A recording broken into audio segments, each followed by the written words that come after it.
Good evening. I am Jeannine Garab, Executive Director of the Epilepsy Foundation of Northeastern New York, and I want to extend my deepest thanks to Sarah and Caffe Lena for choosing us to be a part of this special evening. Epilepsy is a neurological disorder characterized by recurring, unprovoked seizures. It will affect 1 in 26 people in our lifetime. Imagine for a moment what it would be like to leave your house every day and not know if today is the day you will have another seizure. Where will you be? Who will be there to help you? Will you injure yourself?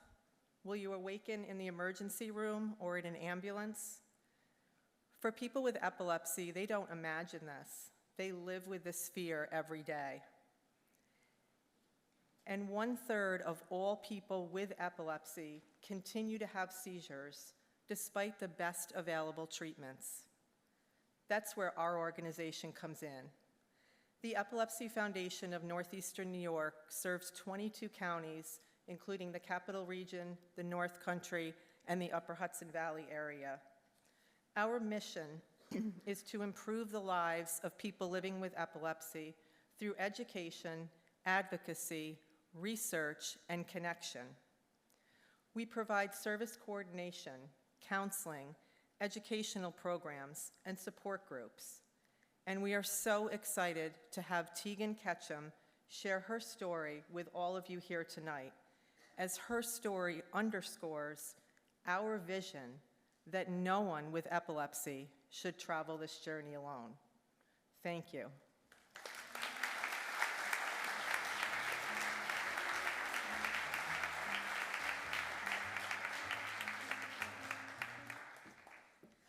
Hello, my name is Teagan, and when I was 6 years old, I was all motion.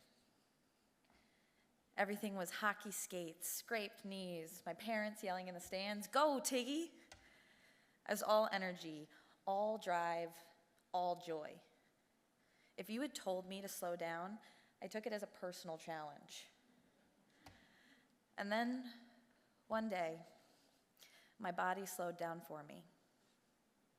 It started with a seizure. I was in elementary school when it happened, walking to the nurse's office because I didn't quite feel right. But I never made it there. I woke up in a dark, empty classroom, confused and scared, surrounded by a bunch of adults who looked even more frightened than I was. That day, I learned the word epilepsy. I didn't know what it meant yet, but I knew that it was going to change everything.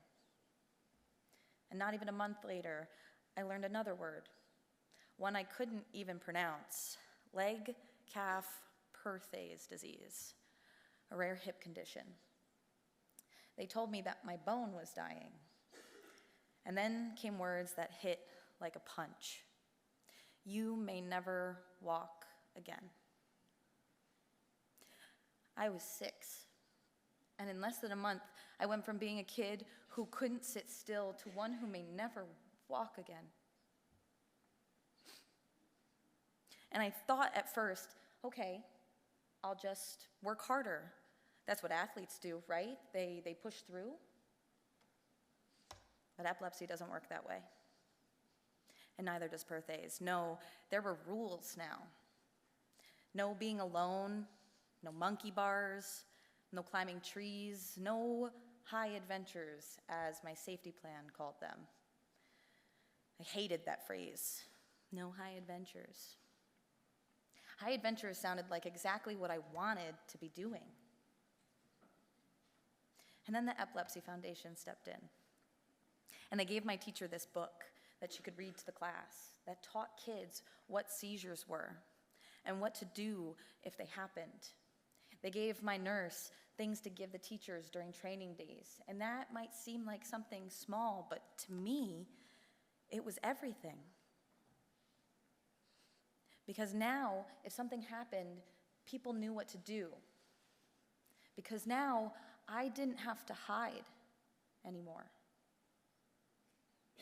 But still, being a kid with epilepsy was hard. being a kid with epilepsy and a bad hip, that was something else altogether. Sports became this mix of joy and fear. Even on my best days, I didn't know if my body was going to betray me mid-game. I could be skating one moment and seizing the next.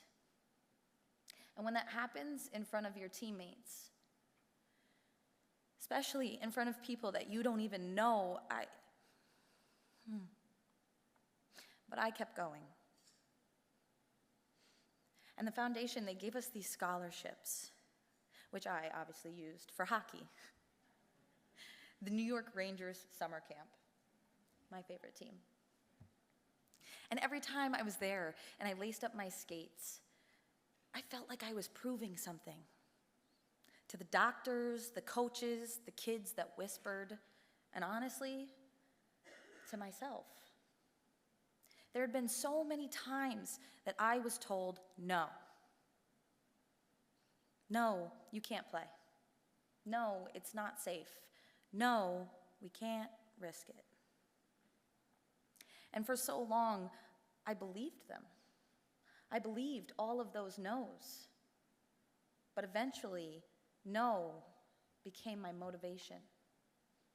All of these obstacles, they were teaching me something.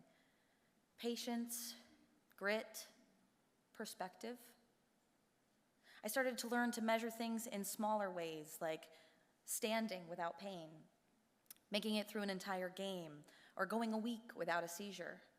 And each little victory, it just felt like this spark that said, keep going. What I didn't realize was that mindset was going to be the foundation for everything in my life that came next.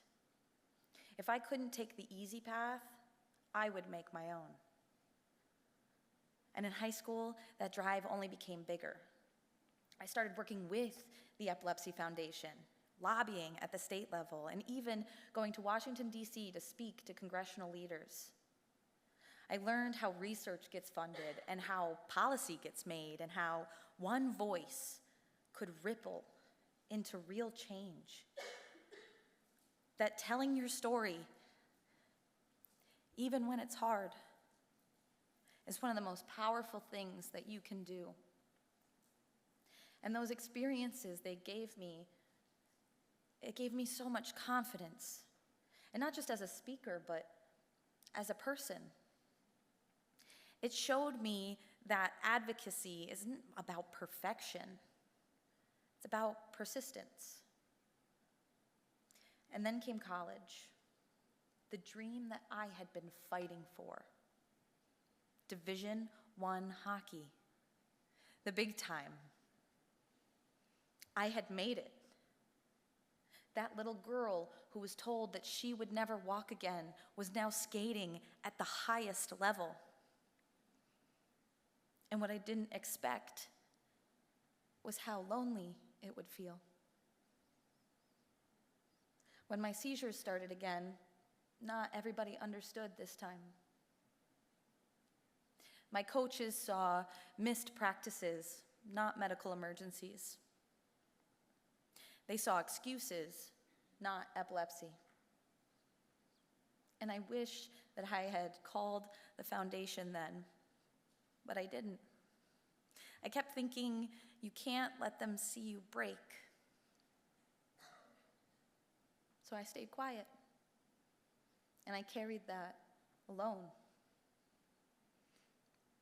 And when I looked back, I realized that strength wasn't about gritting your teeth and being powerful and pushing through on your own. It was about knowing when to ask for help. And even with all the obstacles, I still had a successful college career. It wasn't perfect, but I earned my spot. I competed hard, and I finished strong. Something that little girl who was told she would never walk again would be proud of. And when I left college, I didn't walk away from the sport. I became a coach. Hockey had given me so much, and coaching helped me give it back, especially to the kids that felt different or overlooked.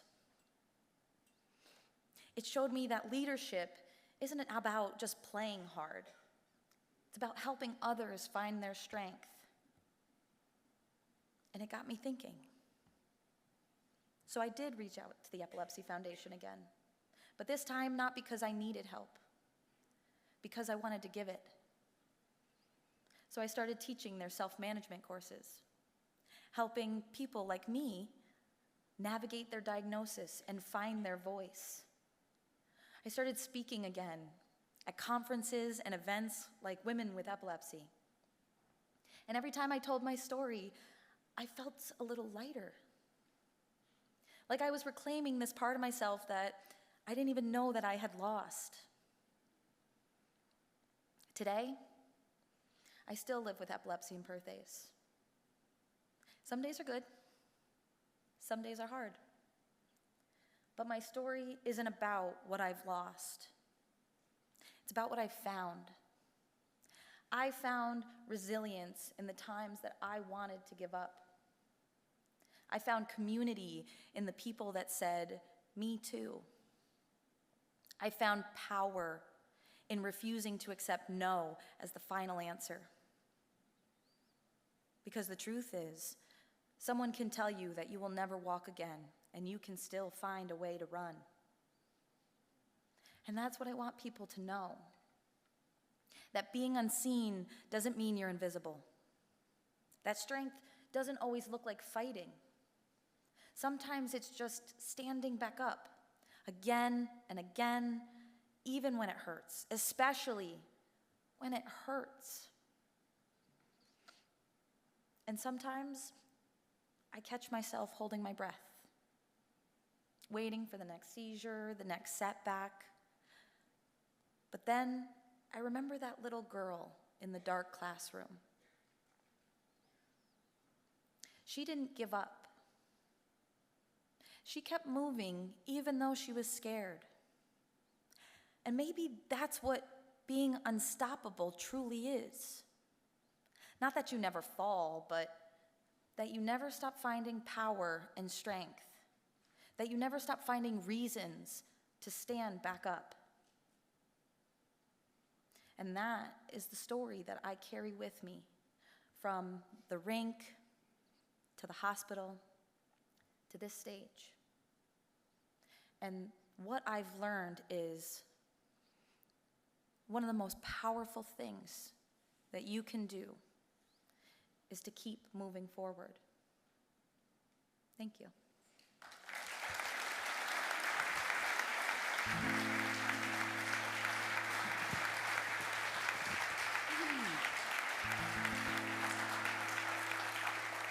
What a joy and an honor it has been to get to know this incredible woman, Teagan.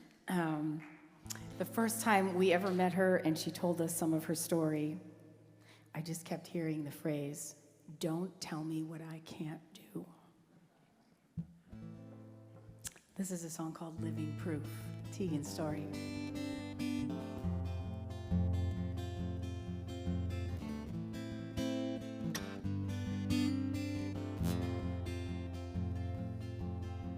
At 6 years old, I learned that broken kids fight hard. As a hospital became my second home, they said, "Girl, you'll never move like all the others, and your memories won't always be your own."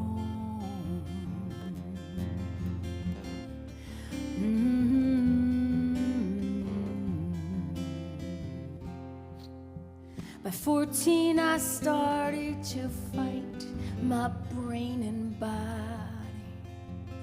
even when I almost didn't wake up.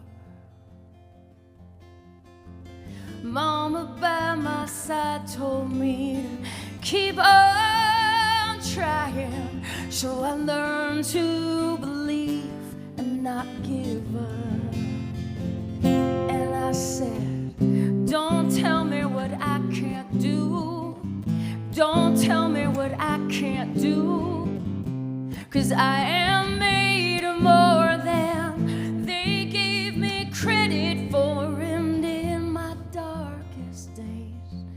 my dreams get lost to pain, I know that there's a way they come true, 'cause I'm living proof.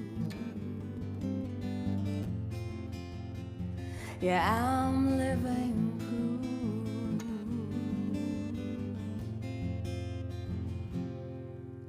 By 16 I started to fight for all the others.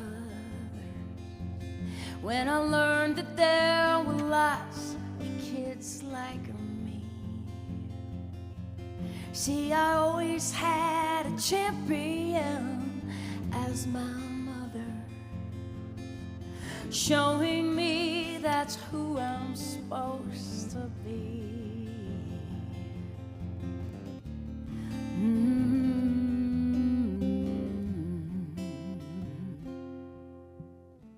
But through it all, the ice is always offered freedom,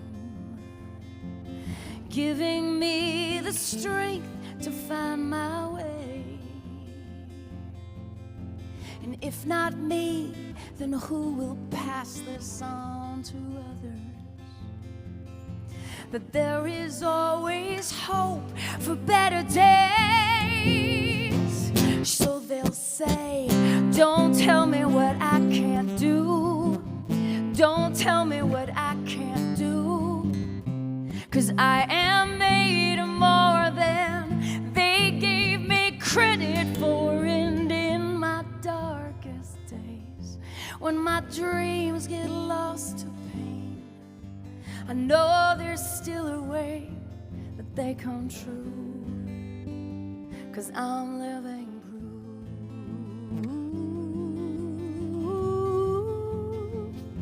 I'm living proof.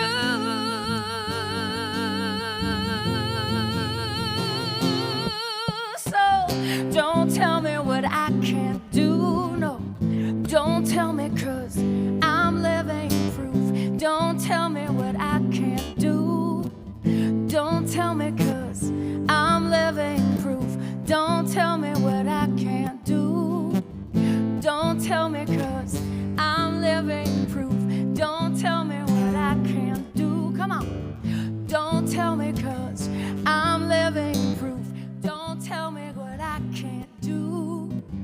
Don't tell me, 'cause I'm living proof.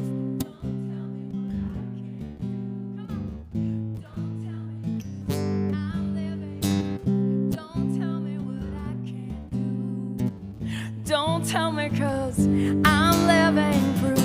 Don't tell me what I can't do.